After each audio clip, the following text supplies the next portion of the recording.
రేవంత్ రెడ్డిని అధిష్టానం మొత్తం తీసి పక్కన పెట్టేసిందంట.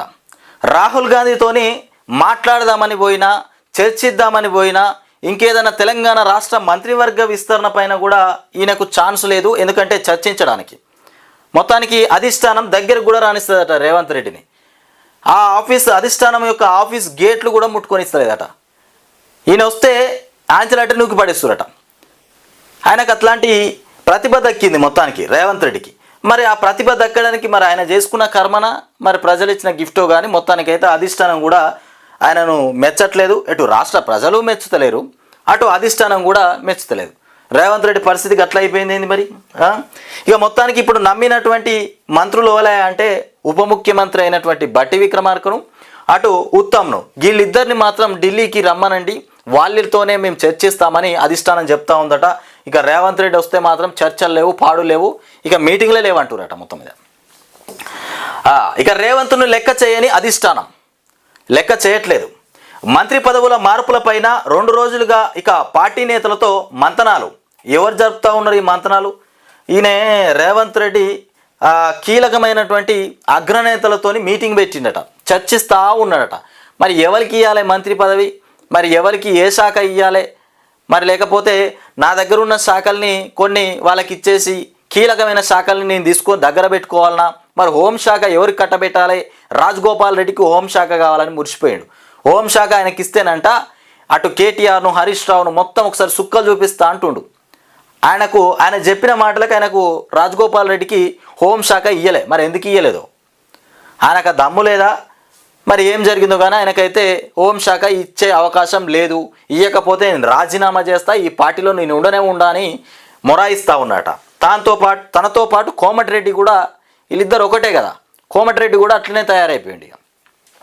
ఇక మొత్తానికైతే రేవంత్ రెడ్డి బుజ్జగించే ప్రయత్నం చేస్తూ ఉన్నారు. అట్లాగే మీనాక్షి నటరాజన్ కూడా బుజ్జగించే ప్రయత్నం చేస్తూ ఉన్నారు. మొత్తానికైతే కాంగ్రెస్లో కుమ్ములాటలు అయితే మొదలైపోయినాయి. మొత్తానికి తల అది అంటే తోక ఇది, నీది నాది ఇది అన్నట్టుగా మొత్తానికైతే వార్ జరుగుతూ ఉన్నది. ఇక 2 రోజులుగా పార్టీ నేతలతోని మంత్రాలు జరుగుతూనే ఉన్నాయట. ఎవరికి ఏ శాఖ ఇవ్వాలని దానిపైన చర్చ. ఇక రేవంత్ చెప్పిన దానికి ఒప్పుకోమని కూడా హైకమాండ్. రేవంత్ చెప్తే మేము అస్సలే ఇయ్యం అని చెప్తా ఉందట హైకమాండ్ కూడా. ఇక నువ్వేం చెప్పొద్దు, ఉత్తమ్ బట్టిని కూడా రావాలని ఆదేశాలు. ఇక హుటాహుటిన ఢిల్లీకి ఉత్తమ్ బట్టి ప్రయాణం జరిగింది. మొత్తానికి హుటాహుటిన ఉత్తమ్ కుమార్ పోయిండు, అట్లాగే బట్టి ఇద్దరు కలిసి ఢిల్లీకి పోయారట. వాళ్ళ మాటలతోనే వాళ్ళ రికార్డుతోని వాళ్ళు చెప్పే మాటలతోనే మంత్రి పదవులు ఎవరికి గట్టబెట్టాలనేటువంటి ఆలోచన చేస్తారంట. ఇక కాంగ్రెస్ హైకమాండ్ రేవంత్ రెడ్డిని పట్టించుకోవడం లేదు, కనీసం ఆయన మాటకు విలువ కూడా ఇవ్వడం లేదన్న ప్రచారం జరుగుతోంది. 46వ కూడా ఢిల్లీ వెళ్లిన రేవంత్కు మళ్ళీ రాహుల్ గాంధీ అపాయింట్మెంట్ ఇవ్వలేదు. మంత్రివర్గ విస్తరణ జరగడంతో ఎవరికి ఏ శాఖ పదవులు ఇక ఇవ్వాలన్న దానిపైన 2 రోజులుగా పార్టీ నేతలతో చర్చించిన ఇక ఆయన చెప్పిన వారికి ఆ శాఖలు కేటాయించేందుకు కూడా ససేమిరా అన్నట్లు తెలుస్తోంది. ఇక నువ్వేం చెప్పొద్దు, ఉత్తమ్ బట్టిని కూడా రమ్మన్నాలంటూ ఆదేశాలు జారీ చేసినట్లు కూడా సమాచారం. దీంతో మంగళవారం ఉత్తమ్ కుమార్ రెడ్డి, బట్టి విక్రమార్క హుటాహుటిన ఢిల్లీ వెళ్ళనున్నారన్న ప్రచారం కూడా జరుగుతూ ఉన్నటువంటి అంశం. ఇకపోతే ముఖ్యమంత్రి రేవంత్ రెడ్డిని కాంగ్రెస్ హైకమాండ్ లైట్ తీసుకుంటున్నట్లు కూడా తెలుస్తోంది. ఇక ఇప్పటికే ఆయనను కలిసేందుకు కూడా రాహుల్ గాంధీ ఇష్టపడడం లేదన్న వార్తలు వినిపిస్తున్నాయి.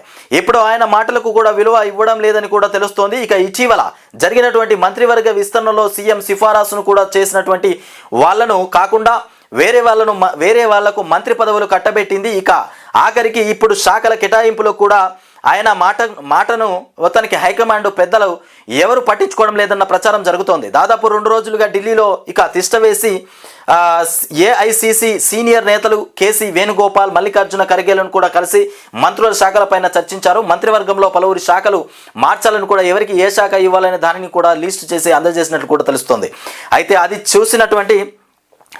చూసిన నేతలు ఇక వద్దని పక్కన పెట్టారని కూడా సమాచారం. ఇక మంత్రుల శాఖల కేటాయింపు పైన కూడా రేవంత్ రెడ్డి ఇచ్చినటువంటి జాబితాపై హైకమాండ్ మొత్తానికి అసంతృప్తిగా ఉన్నట్లు కూడా సమాచారం. ఇక తనకు అనుకూలమైనటువంటి వారికి మంచి శాఖలు కేటాయించడంతో ఆయన తీరుపైన పార్టీ సీరియస్ అయినట్లు కూడా తెలుస్తోంది.